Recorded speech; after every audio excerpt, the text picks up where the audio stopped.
Here's my advice to the White House tonight. Ignore liberal Joe and Mika. Who cares about them? Ignore the mainstream media. Go directly to the American people. You have the ability to do that. You've figured out that the medias have no credibility left. New Gallup poll, by the way, proves all of this. Trust in media is near all-time lows. So to the White House, let the media continue to have their temper tantrums, spin new conspiracy theories. They can bubble and fizz like Alka-Seltzer in water every night and continue down this ideological leftist path towards irrelevancy. Here with reaction, author of the brand new book. It's #1 on Amazon right now. Rediscovering Americanism and the Tyranny of Progressivism. The great one, Mark Levin. You know, Mark, I guess at some point you just got to say, they're going to do what they're going to do. They're liars, they're ideologues, they're vicious and hostile. They can't take a punch.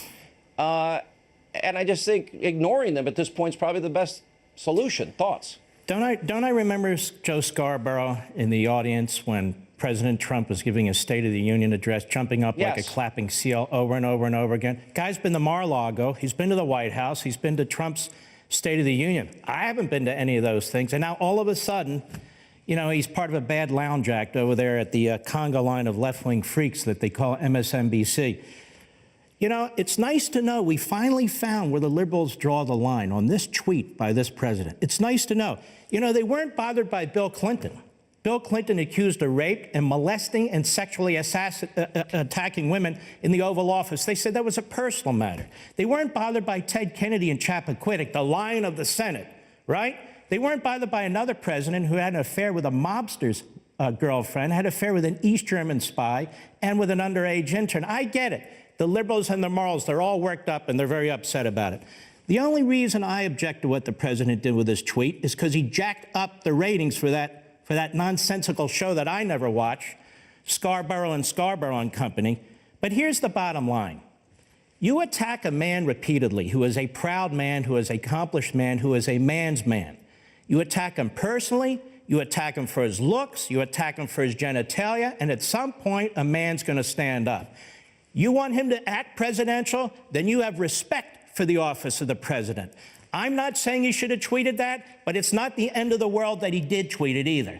So the bottom line is MSNBC has a problem. From morning to night, it's the same damn show with different people, different dresses, different suits. It's the same thing. Same with CNN. The only reason CNN has ratings is because every damn airport you go to, it's up there. I don't know what's going on in the bars and everything. CNN is at the airport. You go, well, where's Fox? So I think this has a lot to do about nothing, this tweet, but I think the media have a big problem. Not because of me and you, because the public really hates the media. And they hate the media because they're not getting the facts.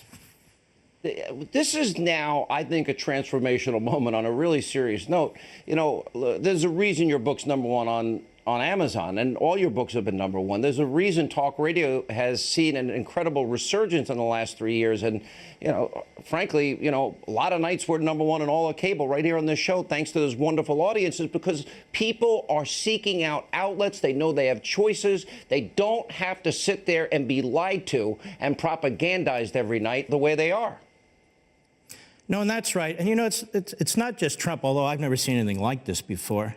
Look at the way they treated Sarah Palin. Absolute disgrace. They still do, the New York Times. Look at what they've done. Look at the way they treated Reagan. He was dumb. He was a B actor. One of the greatest presidents in American history. Republicans are dumb, and they're incompetent, and they're immoral. Liberal Democrats are smart and moral and the greatest thing since sliced bread. The people are on to this now. This is why I said the other night on your program, it is very important that Trump continue to engage the media. He can think about the way he wants to tweet, whether it actually makes sense, but what it's not that they're upset about this tweet. They don't want him tweeting anymore. They don't want him to go over their heads. They don't want him to go around them. Trump himself said, look, 1 out of 10, I screw up. Okay, 1 out of 10, he screws up. That's a better average than the media now, isn't it? Yeah, that's true. By the way, I'm all in favor of the president tweeting. You know, I'm with you. 90% we can live with. The other 10% occasionally. But I don't blame him for... Listen, if I was attacked, there's something personal with Joe and Mika. And I just think, frankly, nobody watches their show, Mark. I mean, they've got the lowest rated show basically in cable. They've got zero audience. The only people they seem to talk to are their friends.